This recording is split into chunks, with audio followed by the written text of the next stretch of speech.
Welcome, curious minds, to another deep dive. Today we're really getting into the life and legacy of, well, a true giant of science.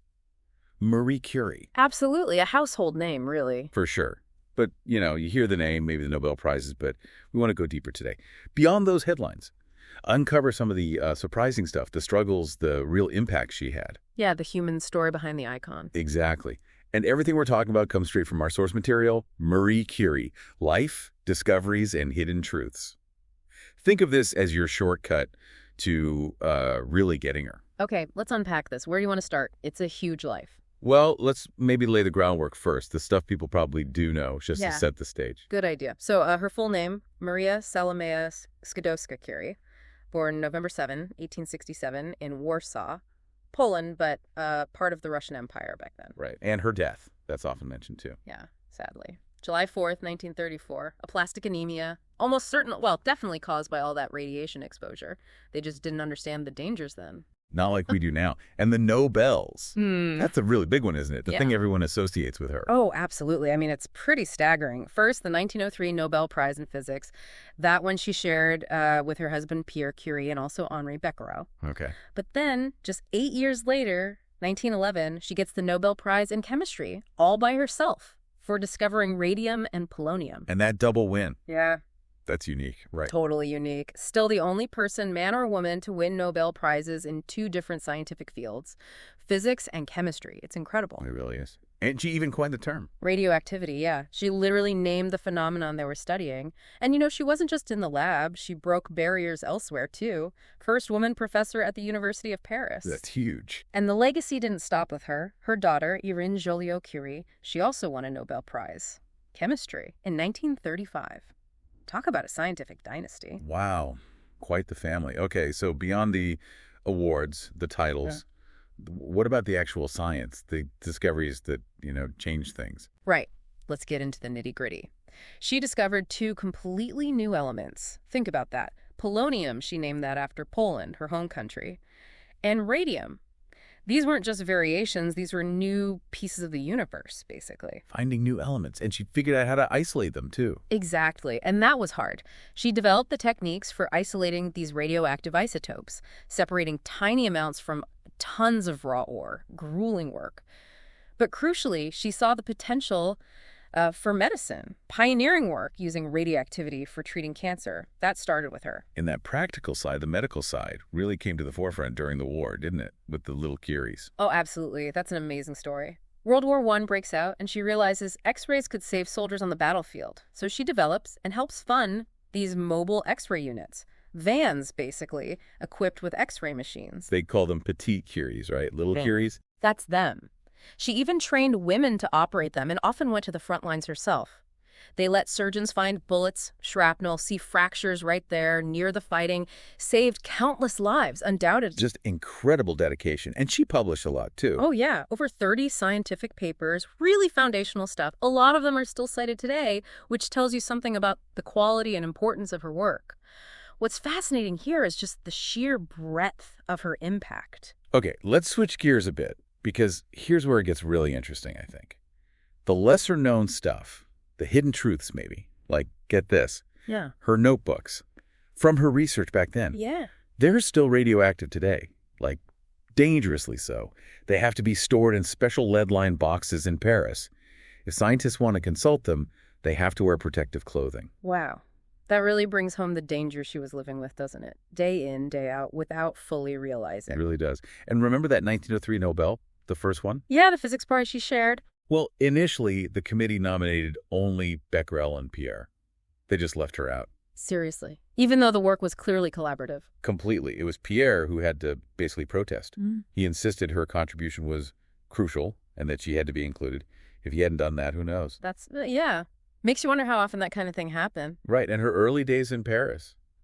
It wasn't glamorous labs from the start.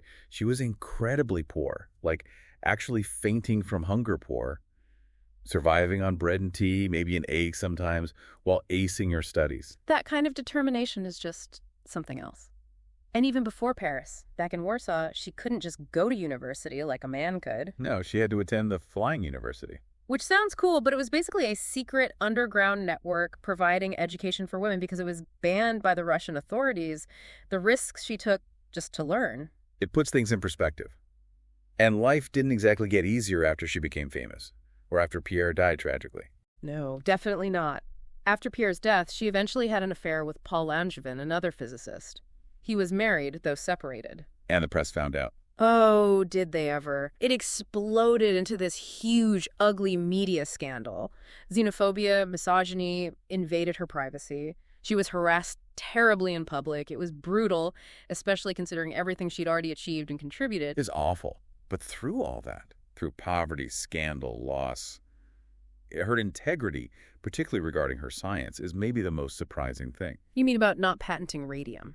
Exactly. Think about it. Radium was revolutionary. It had huge medical potential. She and Pierre could have become unbelievably wealthy. Immensely wealthy, but they deliberately chose not to patent the isolation process. They believed it belonged to science, to humanity. They published everything openly so other researchers could build on it. That decision to forego a fortune for the sake of, well, scientific progress, that's profound. It really is. A commitment to the greater good over personal gain. And speaking of radium, the way she handled it, it's chilling now. Carrying it in her pockets. Yeah. Test tubes of this stuff. Apparently she liked the way it glowed in the dark, kept some by her bedside as a nightlight sometimes. Just absolutely no concept of the cumulative danger. Incredible. And her lover, Pierre, that endured too, didn't it? Even after his death. Deeply. She kept diaries, wrote letters to him long after he was gone. His death devastated her, and she mourned him intensely for years. And the physical toll. We mentioned the anemia, but the radiation likely caused other issues too. Almost certainly. Cataracts, for one. Her eyesight got progressively worse. She was nearly blind towards the end of her life. It was a direct consequence of handling all those radioactive materials for decades. Such a heavy price for her discoveries. But her legacy and Pierre's, it lives on, even in the periodic table itself. That's right. Element 96, discovered in 1944, they named it curium, in honor of both Marie and Pierre. A fitting tribute. It really is. So if we connect this to the bigger picture, her impact goes way beyond the lab, doesn't it? The recognition she received later on speaks volumes. Oh, absolutely. It took time, but the recognition came.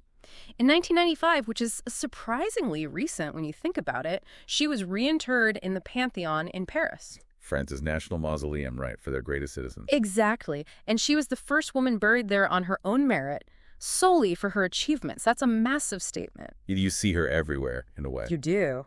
Banknotes, coins, stamps. So many countries have honored her image, and countless streets, schools, research institutions, awards bear her name worldwide.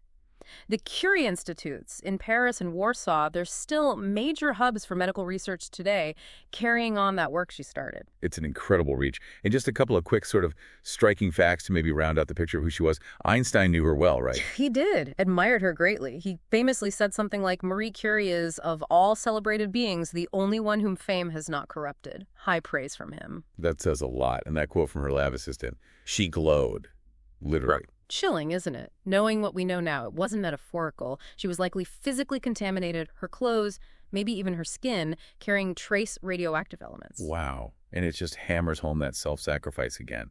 Taking radium herself to hospitals, knowing, or at least suspecting by then, the potential harm, but doing it anyway because it could help others. That commitment, even in the face of danger, is just remarkable. So what does this all mean? When you pull it all together, Marie Curie's life, it's this complex mix, isn't it? Yeah. Groundbreaking science, yes, but also immense sacrifice, personal hardship, dealing with sexism and xenophobia, and this just core integrity. Absolutely. Understanding all those layers, the triumphs and the struggles, gives you a much richer, a truly well-informed picture of who she was and why she still matters so much. She wasn't just a name in a textbook. Not at all. A truly three-dimensional person. Which leaves us with a pretty big thought, maybe. Her decision, their decision, not to patent radium.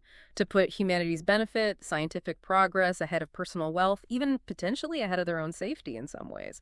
Yeah. Well, what does that tell us about, the spirit of scientific discovery?